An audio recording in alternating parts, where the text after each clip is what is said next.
As I say, I've tried to block it out as much as possible. For many, childhood memories of the circus bring a smile. But for the survivors of a fire 80 years ago in Hartford, Connecticut, just the word circus triggers pain. Sometimes a dream at night will kick back up that image of that tent burning. You can't imagine what that tent looked like when it was on fire.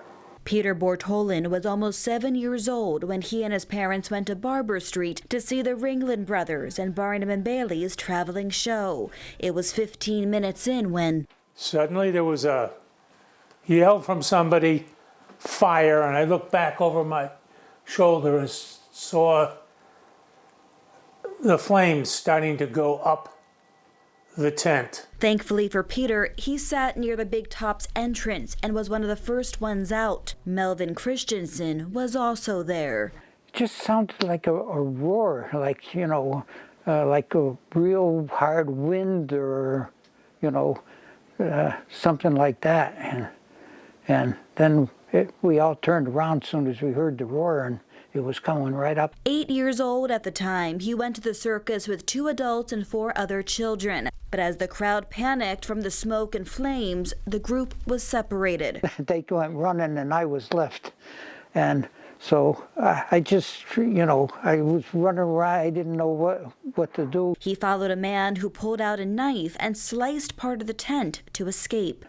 Once I got outside, I just ran. And I ran all the way up to where the road was, and I crossed the road, and I got to the other side, and I just started crying. Mel eventually reunited with his family. All of them made it out. But for so many others, they were less lucky. Initially, the firefighters didn't believe there were any people killed at all.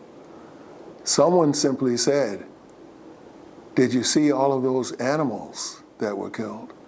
Another person said, "Those weren't animals, they're mannequins." And they came to find out, they were people.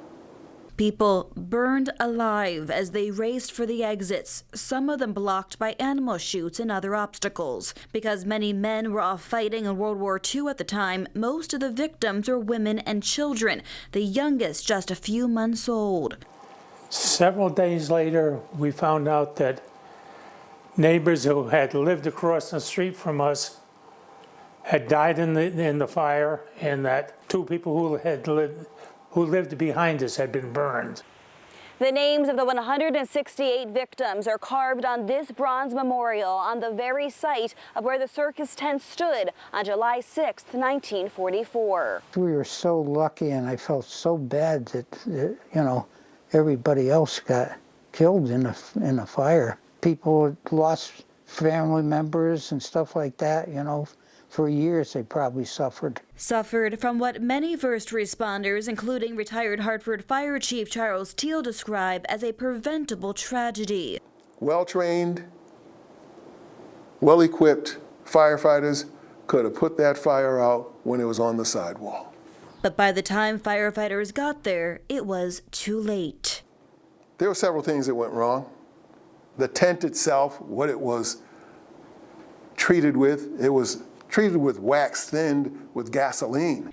1,800 pounds of paraffin wax and 6,000 gallons of gasoline used to waterproof the tent, a practice that's now illegal. Another problem, there weren't any fire extinguishers readily available. And then there were the folding chairs that stacked up and tripped people as they ran for their lives.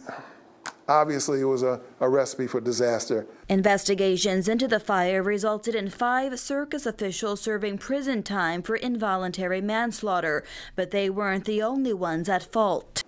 They came back and they said that the police chief, the fire chief, and the fire marshal were all partly responsible for the outcome of the fire. Responsible in part for never even inspecting the tent. What is the number one responsibility of a municipality? The protection of the citizens. That's number one. I understand other things are important, but number one is the protection of the citizens. Were they protected? No. And as agencies strive to avoid another circus catastrophe, those who lived through the one of 1944 continue to fight the emotional battle. I was afraid to go in buildings and things. I don't like crowds.